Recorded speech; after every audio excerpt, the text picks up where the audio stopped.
Военные в центре столицы. Президенту выставлен жесткий ультиматум, а парламент уже отправляет его в отставку. Чем закончится противостояние? Нет пророка в своем отечестве. Кто взял себе украинца премьер-министром и почему не нашлось своих? Решение принято. В Брюсселе назвали страну, которая следующей вступит в ЕС. Кто отодвинул Украину и Молдову? Указ Зеленского: политики массово теряют должности после расследования СБУ. Что произошло? Паника в Москве. Американские ракеты ударили по России, хотя еще даже не прибыли в Украину. Как это возможно? Обо всем расскажем. Об этих и других главных событиях утро среды, 15 октября. Самые важные и срочные новости, эксклюзивные подробности. Вы смотрите информационный выпуск «Нехта». Оперативно о событиях в России, Беларуси, Украине и мире. Раньше и понятнее других. Все, что нужно знать сегодня. Под Херсоном российские военные обстреляли гуманитарную колонну ООН, доставлявшую помощь жителям правого берега. Инцидент произошел в Белозерской общине. Под удар попали 4 грузовика с гуманитарными грузами, сообщает украинская сторона. По данным местных властей, одна фура полностью сгорела, еще одна серьезно повреждена. По предварительным данным, жертв среди людей нет, но колонна больше не смогла продолжить миссию. Сначала по гуманитарной миссии ударила артиллерия, а затем во время разгрузки российские FPV-дроны. В ООН и МИД Украины резко осудили атаку. Там, говорят, машины везли продовольствие и медикаменты для мирных жителей, которые уже месяцами живут под постоянными обстрелами и без регулярных поставок. Видео с места обстрела распространяется в соцсетях. На кадрах горящие фуры и звук новых разрывов. Тут мы не можем это видео вам показать. Все есть в нашем телеграм-канале.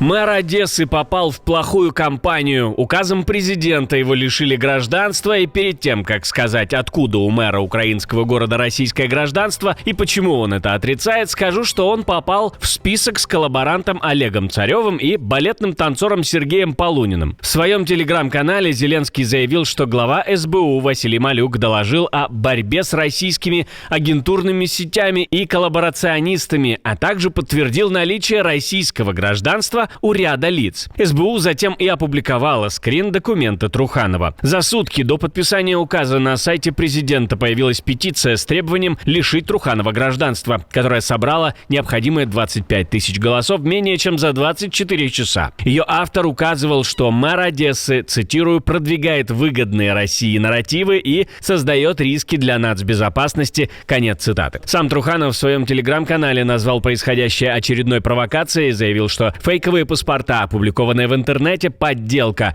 Он подчеркнул, что не является гражданином РФ, просто физически не мог этого сделать и будет оспаривать решение в суде.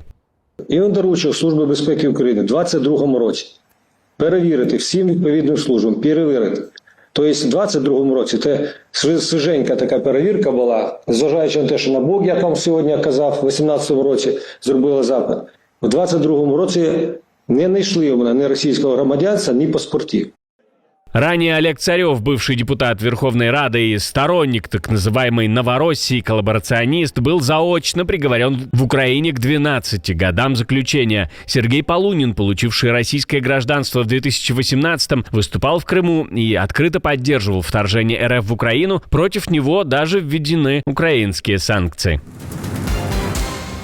Запах паники вместо нефти. Удары украинских дронов парализовали нефтепереработку в России. Эффект продлится как минимум до лета 2026 года, говорят аналитики. Украинские беспилотники нанесли по российской экономике удар, последствия которого Москва будет ощущать еще долго. По данным Международного энергетического агентства, переработка нефти в России упала на 500 000 баррелей в сутки и, по прогнозу экспертов, не восстановится как минимум до июня 2026 года. В сентябре экспорт переработанных нефтепродуктов стал самым низким за десятилетие, не считая периода пандемии, а доходы от нефтяного экспорта обрушились до почти 13,5 миллиардов долларов. Это трехмесячный минимум. Москва пытается залатать дыру за счет увеличения продаж сырой нефти, но аналитики предупреждают, удары по НПЗ наносят системный ущерб бюджету, снижая объемы производства топлива и вынуждая перенаправлять ресурсы на ремонт и защиту инфраструктуры. Но и тут может возникнуть проблема, если Украина таки получит дальнобойные ракеты от США.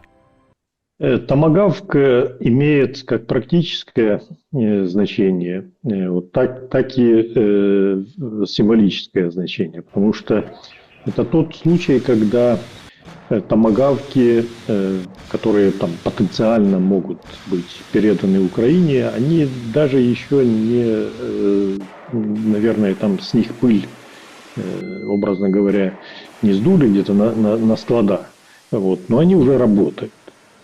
То есть тема томагавка настолько активно обсуждается сейчас как в российском информационном пространстве, так и вне России, что уже есть, ну, я говорю, тот уникальный случай, когда не обязательно запускать эту ракету, то есть она уже работает.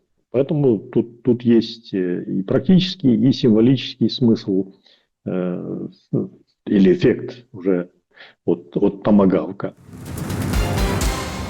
Новый премьер из Украины, лидер правящей партии Майи Санду, Действие и солидарность Игорь Гроссу подтвердил, что на должность премьер-министра будет выдвинут Александру Мунтяну, молдавский бизнесмен, последние 2 десятилетия проживавший в Украине.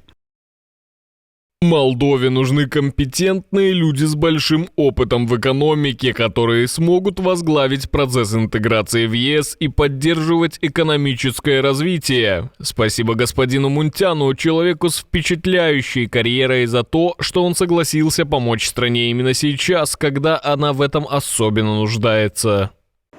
Гроссу заявил, что партия официально внесет кандидатуру Мунтяну после утверждения мандатов депутатов и первого заседания нового парламента. По его словам, стране нужны профессионалы с опытом в экономике, которые смогут ускорить процесс интеграции Молдовы в ЕС и поддержать экономический рост. Ранее стало известно, что нынешний премьер Дорин Речан отказался возглавить правительство повторно и намерен также сложить депутатский мандат.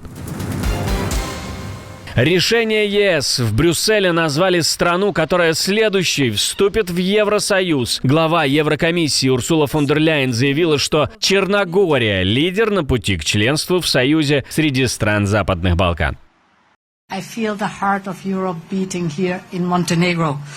Я чувствую, как здесь, в Черногории, бьется сердце Европы, потому что вы без всякого сомнения находитесь в авангарде процесса расширения. И сейчас вы на правильном пути к закрытию как минимум еще 5 глав в этом году. Я знаю, что вы настроены закрыть все главы в следующем году и стать, как вы сами сказали, 28-ми к 28-му. Глава Еврокомиссии находится в регионе с визитом, продвигая план экономического роста ЕС на 6 миллиардов евро и инициативу по созданию единого регионального рынка для 6 стран Западных Балкан – Албании, Боснии, Косово, Черногории, Северной Македонии и Сербии. Фон дер Ляйен также анонсировала до 4 миллиардов евро частных инвестиций в регион в течение следующего десятилетия и подчеркнула, что расширение ЕС остается стратегическим приоритетом. Процесс вступления стран Балканского региона в ЕС буксует уже много лет. В Брюсселе это объясняют нехваткой реформ и осторожностью самих стран-членов Союза.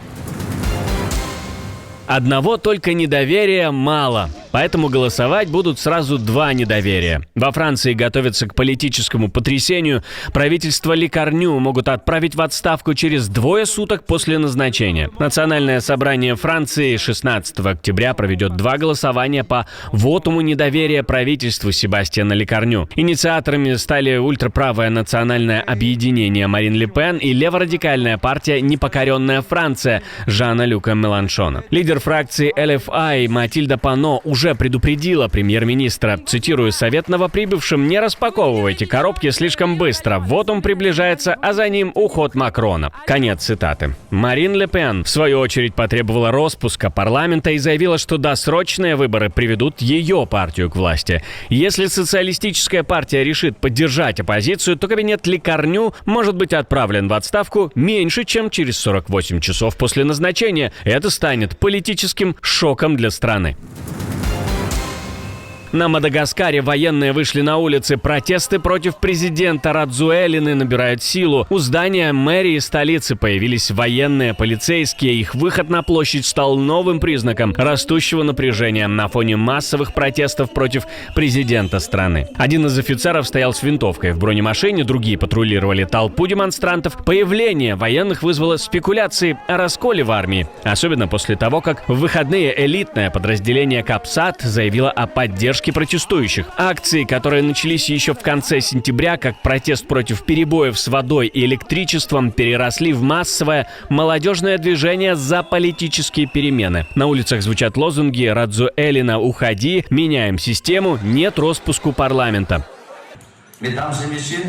Дамы и господа, с момента своего избрания на пост президента Республики Мадагаскар господин Андри Радзуэлина неоднократно предпринимал действия, способные подорвать достоинство и нейтральность, присущие президентской должности. Он занимался деятельностью, несовместимой с его другими функциями, и использовал государственные ресурсы в личных целях на благо своих сторонников.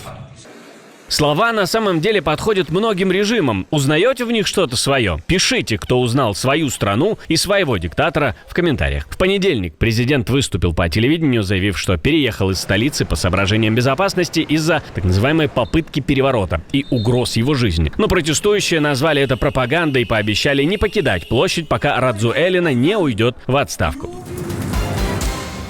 В Германии похитили самый вонючий цветок в мире – трупную лилию. Из ботанического сада Ромберг-парк в Дортмунде неизвестные украли клубень редчайшего растения – титанического арума, известного как самый вонючий цветок на планете. Его гигантский бутон весит до 30 килограммов и издает запах гниющего мяса. Чтобы привлечь насекомых-опылителей, сотрудники сада назвали цветок Давидом и готовились к его редкому цветению, которое происходит раз в несколько лет. Вместо ожидаемого зловонного аромата теперь в теплице только запах преступления.